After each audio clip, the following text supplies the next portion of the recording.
बिस्मिल्लाहिर्रहमानिर्रहीम। अस्सलाम वालेकुम नाजरीन, मैं हूँ सैयद फैज़ान। आप देख रहे हैं मेरा यूट्यूब चैनल। आज एक इंतहाई अलमनाक अफसोसनाक वाक़या पेश आया। सीनियर एंकर पर्सन जिनका ताल्लुक़ ARY से था, दुनिया न्यूज़ से भी वो मुंसलिक रहे, इंतहाई सीनियर एंकर अरशद शरीफ को नैरोबी में, कीनिया के शहर नैरोबी से 200 किलोमीटर के फासले पर कत्ल कर दिया गया। उनके सर में बुलेट लगी और वो मौके पर ही शहीद हो गए।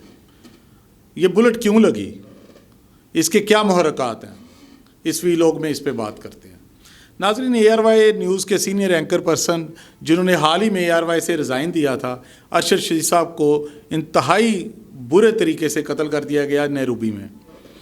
वो नैरोबी से 200 किलोमीटर के फासले पर उन्होंने, सुनने में आ रहा है कि अपनी ज़मीन परचेज़ की थी और वो ज़मीन देखने के लिए वहाँ से प्राइवेट टैक्सी में बैठे और अपनी ज़मीन देखने के लिए जा रहे थे। और ज़मीन देखने के बाद जब वापस आए तो रास्ते में उनके सर में गोली मार दी गई। ये गोली क्या कीनिया पुलिस की, नैरोबी पुलिस की तरफ से मारी गई या इसके कुछ और मुहर्रकात भी हैं? ज़राए का कहना यह है कि नैरोबी में, कीनिया के शहर नैरोबी में एक बच्चा अगवा हो गया था कुछ दिन पहले, और उस बच्चे के अगवा के सिलसिले में पुलिस जो है वो ढूंढ रही थी कातलों को कि किन्होंने बच्चा अगवा करके मार दिया है ताकि उनको पकड़ा जा सके। नाका लगा हुआ था वहाँ पे, और नाके से जब ये गाड़ी गुजरी है तो पुलिस ने फायर कर दिया है, क्योंकि पुलिस का कहना है कि नाके पर ये गाड़ी नहीं रुकी। नाके पे ये गाड़ी क्यों नहीं रुकी? अरशद शरीफ जो कि बहुत ज़्यादा सीजन्स सहाफ़ी थे और कानून की बालादस्ती को भी समझते थे, और एक गैर मुल्क में वो कैसे कानून को तोड़ने देते, ये एक क्वेश्चन मार्क है। और दूसरी वजह यह है कि पिछले दिनों उनको पाकिस्तान में भी बहुत ज़्यादा धमकियां मिल रही थीं। उनको बैन भी करवाया गया ARY से, और जमील फ़ारूकी, अरशद शरीफ और इमरान रियाज़ ख़ान को, तीनों को धमकियां मिल रही थी। इमरान रियाज़ को भी फायर करवाया गया एक्सप्रेस न्यूज़ से। जमील फ़ारूकी भी बोल से जब निकले तो उनको भी अरेस्ट कर लिया गया। अब इसमें दो पहलू हैं इस चीज़ के। एक तो उनके मामला जो हैं वो पाकिस्तान के सिक्योरिटी एजेंसीज़ के साथ जो कहा जा रहा है ठीक नहीं थे, जो पब्लिक कह रही है। जबकि अगर हम इसके बरक्स देखें तो ऐसी पॉसिबिलिटी भी है कि इंतशार फैलाया जाए पाकिस्तान में।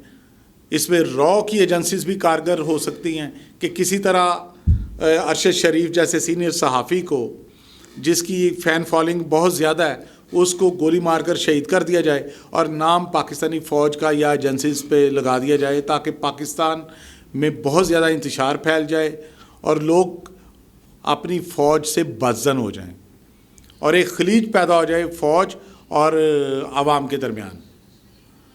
इसका ये पहलू जो है ये इंतहाई काबिल गौर है कि क्योंकि पूरी दुनिया में जहाँ जहाँ पाकिस्तान का नाम लिया जाता है, जहाँ जहाँ पाकिस्तान फ़ौज को अच्छे नाम से याद किया जाता है, पाकिस्तान ने नाइजीरिया में और कम्बोडिया में और बहुत से मुल्कों में UN मिशन के तहत बहुत ज़्यादा काम किया है, और वहाँ से पाकिस्तानी फ़ौज को बहुत ज़्यादा सराहा जाता है। पाकिस्तानी डॉक्टर्स, पाकिस्तानी अफवाज के सीनियर अफसरान, captain, major, colonel, brigadier level के अफसरान ने भी बहुत ज़्यादा सर्व किया है इन मुल्कों में।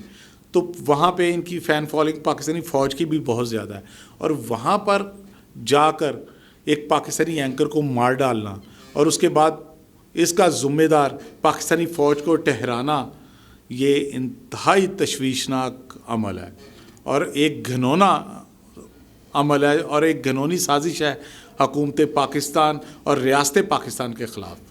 ये हमें सोचना होगा और देखना होगा कि अरशद शरीफ का कातिल कौन है, और अरशद शरीफ को अब उनकी जस्ते खाकी को किस वक्त रियासत पाकिस्तान वापस लाती है और कब वो जस्ते खाकी, उम्मीद है कि आज शाम तक जस्ते खाकी उनका वापस लाया जाएगा, जो कि इस्लामाबाद एयरपोर्ट पर प्लेन लैंड करेगा। और इस वक्त आवाम के जो जज्बात हैं वो इंतहाई अफसरदा हैं, भड़के हुए हैं, और आवाम अफसरदा भी बहुत है क्योंकि अरशद शरीफ की फ़ैन फॉलोइंग मैंने पहले भी बताया बहुत ज़्यादा थी, और वो दिलों में लोगों के घर कर चुके थे। और इस वक्त एक नौजवान सहाफ़ी का कत्ल हो जाना एक अलमनाक हादसा है। اس سے پہلے 2011 میں ناظرین شاید آپ کو یاد ہو کہ ارشد شریف کے بھائی اور ان کے والد کو بھی شہید کر دیا گیا تھا، اور یہ آخری چشم و چراغ تھے اس گھر کے۔ آپ تصور کر سکتے ہیں کہ اس وقت ان کی والدہ کی کیا کنڈیشن ہے۔ عمران ریاض جب ان کی والدہ کو ملنے کے لیے آج گئے اور وہاں پر جا کر عمران ریاض نے ان کی والدہ کو گلے لگایا، تو ان کی والدہ کا کہنا تھا کہ عمران خان کو جا کر بتا دو کہ ارشد شریف شہید ہو گیا ہے، اور دوسرا ان کا کہنا تھا کہ بس میں کچھ نہیں جانتی، مجھے میرا بیٹا چاہیے، مجھے میرا بیٹا واپس کرو۔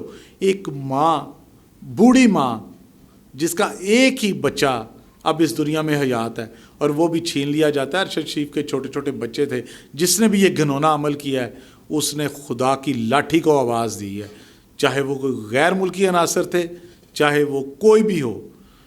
یہ انتہائی المناک اور افسوسناک واقعہ ہے۔ اس سے نہ صرف صحافی برادری رنجیدہ ہے بلکہ تمام صحافی برادری دنیا میں جہاں جہاں ہے وہ ٹویٹ کر رہی ہے، اور پہلے ہی پاکستان پر صحافیوں کے حوالے سے ایک خطرناک ملک قرار دیا گیا ہے۔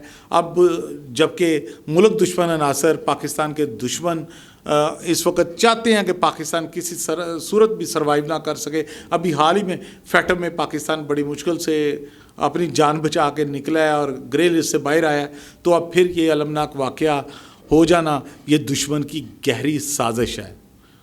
اس لیے ہمیں سوچنا ہوگا اور اپنے ملک کے دشمنوں پر گہری نظر رکھنا ہوگی، اور سیکورٹی ایجنسیز کو بھی چاہیے کہ وہ ارشد شریف کے قاتلوں کا سراغ لگائیں اور عوام کو بتائیں کہ ملک دشمن عناصر کہاں کہاں پینیٹریٹ کر رہے ہیں اور کیسے پاکستان کو نیچا دکھانے کے در پہ ہیں۔ دیکھتے رہیے، بہت شکریہ، اللہ حافظ۔